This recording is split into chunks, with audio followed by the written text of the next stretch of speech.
So what we started to do when we did the maps and we did our other video that I had on YouTube was we talked about the location and the area of Greece. What was those peninsulas like? They were very rocky, right? Okay, they're very rocky, which separated people. So you're going to have these city-states all grow up and become things with the surrounding farmland, but they're not united. They're kind of against each other. But what they do share is they'll share a lot of the same culture. Religiously, some politically, militarily, they'll be very similar. But for a long time, they are not united. So making sure I've reinforced that like I did on the video before. So what we're talking about here is some words that you're going to recognize. Now, I've got a lot of this written down on this board, but we're going to kind of show it here. So, the standard 641, examine the concept of the polis in the Greek city-states, looking at the ideas of citizenship, civic participation, and the rule of law. Polis. What is a polis? A polis is a Greek city-state. We have heard the term city-state going all the way back to the Mesopotamians. Remember, all those individual cities that had walls around them. You have the surrounding farmland. They have their own king, as they would call it. We would kind of call it as a mayor today. And they have their own military. They have their own religion. So the Greeks are the same way. But whereas the Mesopotamians were separated by desert and distance, the Greeks are separated by mountains. Okay? So here's kind of a picture of a Greek city-state. Next. The big thing with a polis is you're going to have walled cities. So why do you walled cities? For protection, right? Walled cities for protection. You're going to have the surrounding farmlands. And a new thing that you're going to see with the Greeks that you didn't necessarily see with the Egyptians or with the other ones is you're going to have sea access because they have so much access to the ocean, not just rivers. You're going to have something called the Acropolis. It's usually the highest point in the city that can be defended. That's going to be kind of the town square. That's going to be kind of like the town square where people buy and sell and trade things and talk about politics. So there's one of the most famous ruins in the world. This is in Athens. We're going to talk a lot about Athens tomorrow and then next week. Athens has been a major city in the world for about 4,000 or 5,000 years. Citizenship. What does that mean? Citizenship means it's the status of being a member of a country or community with the rights and responsibilities. So what would be a right that we have? A right to vote. A right to express your own religious beliefs. A right to say what you want to say. What would be some of our responsibility? Our responsibility to have our children attend school. Our responsibility would be to vote and actively participate or to take care of the poor. We also have the right to own land. So citizenship examples, you have rights, but you also have duties or responsibility. Now in some of these city-states, some of the rights included the right to own property. But some of the responsibility is you had to be in the military. If we look at Israel today, the country of Israel, every single citizen must be in the military for at least 2 years. And then you're in the reserves for the rest of your life. Now, we don't have that here, but that's just a responsibility of being a citizen. So there's people being citizens. So let me ask you this. Obviously, I know you can't speak out right now because we're filming. Does everybody understand in the ancient world that only men were citizens? Okay, we've talked about that before. Now, does that mean people in the past didn't love their women? Of course not. That's not what it meant. But people in the past, men ruled outside the home. Women ruled inside the home. So the woman's going to decide what's for dinner. The woman's going to decide where you put your furniture. The woman's going to decide what the children do for the day. The woman's going to decide how you decorate and whatever. The men are going to decide, okay, here's the rules and laws that our society live by. Now, that doesn't have anything to do with how they love their women. That doesn't matter. We know that in the ancient times, and we know this biologically, men and women are different. Okay, and so in ancient times, if you're going to be in combat, most of the time that's going to be men. Okay, until the advent of firearms. Okay, next. More citizen things. Civic participation. Everybody knows what participation is. Everybody's heard about participation trophies. Participation means doing of something. So what do you think it would mean would be civic participation? It means taking part in the activities that improve your community, address issues of public concern. It can also include voting, volunteering, participating in community activities.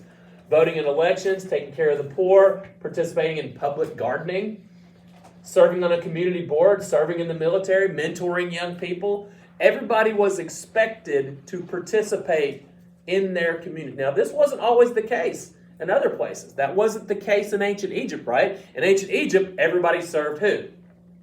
Right? Everybody knows who everybody serves in ancient Egypt. Everybody served one particular person. In ancient Greece, in these city-states, they had multiple roles. So this is the agora. The agora was the most important aspect of a Greek city-state, especially in Athens. We're going to talk a lot about Athens. The agora was basically the town square.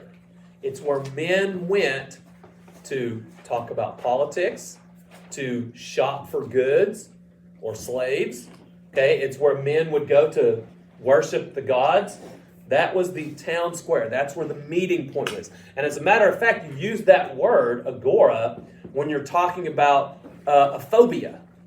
You know, everybody knows that arachnids are spiders, right? Well, agoraphobia is the fear of being in public, being in the public spots. And it all comes back to the ancient Greece town square. I don't know, I'll put that next. Rule of law. Rule of law, we talked about this a little while ago when I talked about making sure that we follow school rules. Rule of law is the principle that all people and institutions are subject to the same laws. Now, in the ancient time, we do know this. Not all people had the same punishments, because in the ancient world, they believed that not all people were created equal. You know, that started with us. They believed that all people had the same laws, even though the punishments varied and were different, because not all people were equal. It's the fundamental democratic value that protects civil rights and liberties. Why is rule of law important? It prevents the government from using the power just willy-nilly. Okay? In ancient Egypt, they did not really have rule of law. They had whatever the Pharaoh said. If the Pharaoh said you had to strip down your underwear, cover yourself in honey, and walk behind him so flies would land on you and not him, that's what you had to do. Everybody was subject to the whims of the Pharaoh. In Greece, they had laws that everybody had to follow, and everybody had to follow the same laws. It protects civil rights, liberties, and fundamental rights. It ensures that laws are enforced equally. It protects people and property, and resolves disputes without excessive cost or delay. So here's Greeks or Romans in a court. Again, that's happening. Next. All right, democracy. Democracy has 4 pillars. Okay, we're going to talk a lot more. We're going to talk about democracy a little bit here towards the end. One of the pillars is justice. Fair treatment of individuals and groups. Now, does that mean that all people were subject to the same punishments or benefits? No, it doesn't mean that. It means that you had fair treatment. They considered fair treatment of the poor to not be equal to that of the rich. They considered that fair. You know, we don't consider that fair, but they did. Equity. Individuals and groups have the same opportunities in life. Yes, we believe in that. We believe everybody in this country should rise as far as talent and work ethic will take them. That's one of the great things about being an American. In the ancient Greece, or in the other parts of ancient civilization, you could rise as far as your station or your class was allowed. Okay, but still equity. Freedoms. People have the right to think and speak what they wish. To a degree, we most of us believe that without question. You know, if you're an idiot, you have the right to prove that you're an idiot, right? You know, if you're a genius, you have the right to prove that you're a genius. Only things that you can't do is put other people in danger, like yell fire in a crowded theater so people get stampeded or something like that. Representatives, we believe in elected representatives are people getting to choose on their leaders and their laws. Okay, next. All right, 642. 642, the next standard is talking about two fundamental types of government. So get in your brains the two names, Athens and Sparta. We're going to talk a lot about Athens and Sparta tomorrow and next week. Those are the two big dogs, Athens and Sparta. They had two different types of government. Okay? They did not like each other. The two different types of government. One is a democracy. We're going to explain the concepts of direct democracy, which is not what we have. Make sure we're all awake. Okay, direct democracy. Everybody hears the word on the news, or people say, "Oh, our democracy, our democracy." We don't really have a democracy. We have federal representation. Direct democracy, that is Athens. Voting. Remember this. Athens, voting. Athens, voting. Does that mean women are voting? No. Direct democracy is a form of government which citizens directly participate in decision-making process. Rather than electing representatives to do so on their behalf, it allows individuals to vote on laws, policies, and other government matters. The reason we do not have direct democracy is because we wouldn't get anything done with voting. So what we do is we elect people who are supposed to think like us and act like us to go vote like us. Well, then we go about our business, right? In Athens, they voted on most things. They got to vote on most issues. And so the politicians would go directly to the people, the men, and say, "Hey, vote for this, it's better for us." We don't do that. But it's the first time we're hearing that word democracy. It's the first time we're hearing that word voting. Up until that time, there was a person in charge, and he was in charge because his daddy was in charge, right? Or in China, he was in charge because the gods said they were in charge, the mandate of heaven. This is the first time we're hearing voting. Citizens vote on everything they do, but they do not elect direct representatives for them. So here's people voting. Next. Greek democracy created at Athens was direct rather than representative. Any adult male citizen over the age of 20 could take part, and it was a duty to do so. Our voting participation in this country is so low. The current president got 77 million votes. And the person that lost, they got 75 million. That's not even half of our population. So we've got people here today who are not voting. When you don't vote, what does that mean? Don't answer. I'm going to tell you. When you don't vote, that means you're allowing someone to be in charge of you. I don't necessarily believe I would want that. I'm going to speak for myself.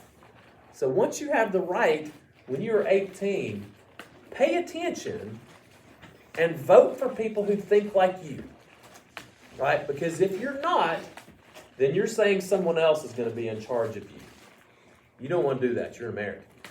Okay? It's our duty to vote, and it's our duty to hate our politicians. That's what Americans do. Okay? Next. Oligarchy. Remember this word. Oligarchy. Oligarchy. You're hearing a little bit about this in the news today, too. Oligarchy. This was Sparta.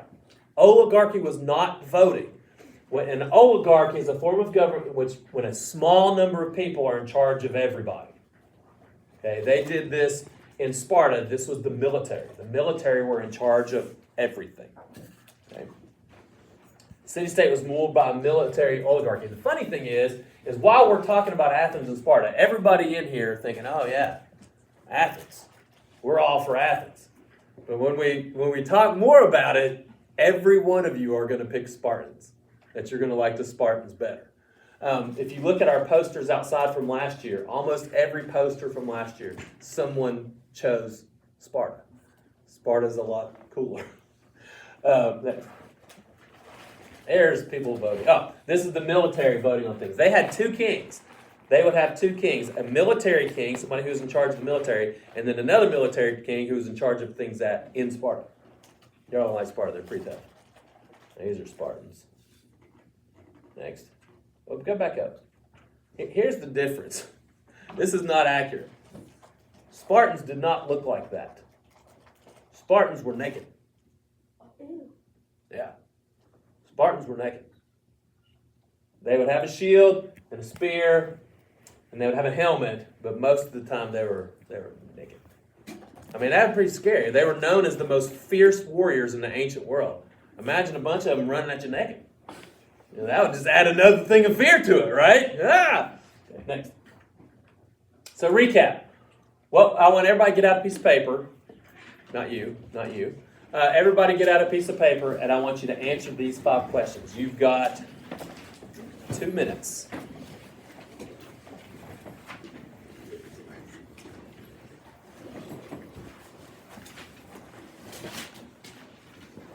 Just sit where you're at. Or come back here.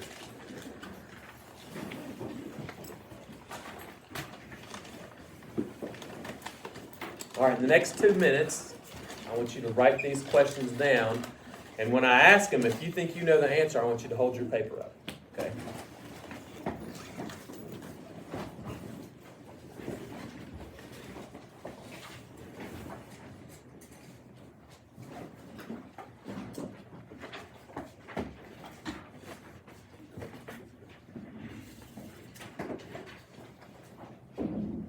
If you think you know the first one, hold your paper up.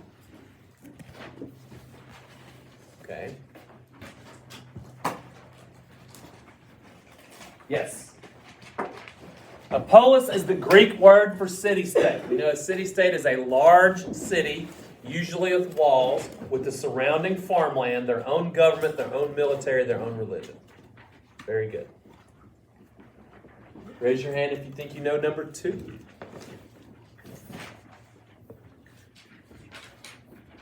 I've got 1. 2. Let's go check yours. I'm going to check it.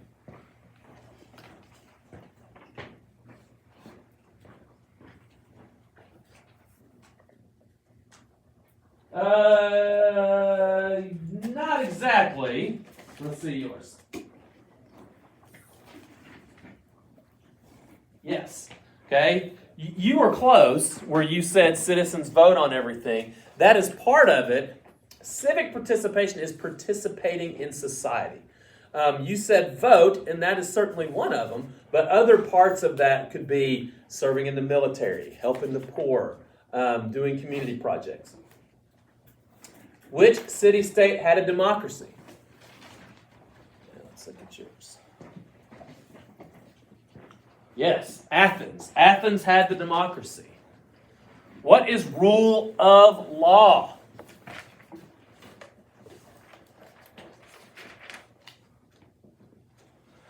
Very good. Laws and punishments apply to all citizens. Now, they weren't always equal.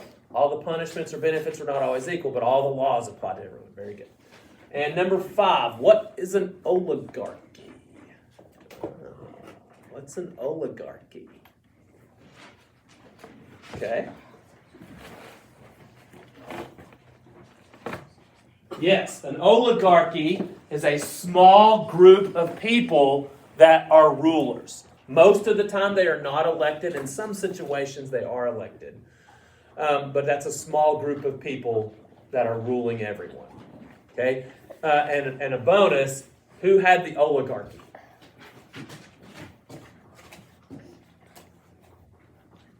Which city-state had the oligarchy? I told you to remember 2. Write it down. I told you to remember 2. Okay. 2 of you. Yes. And yes. Okay, so the oligarchy was Sparta. They were the Spartans.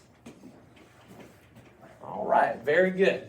All right, so what I always tell my classes, and obviously you're not going to participate in this time because class isn't over, but if you're using this at home as a lesson for your class, well, I always tell my students at the end of each lesson, go forth and learn because knowledge is power.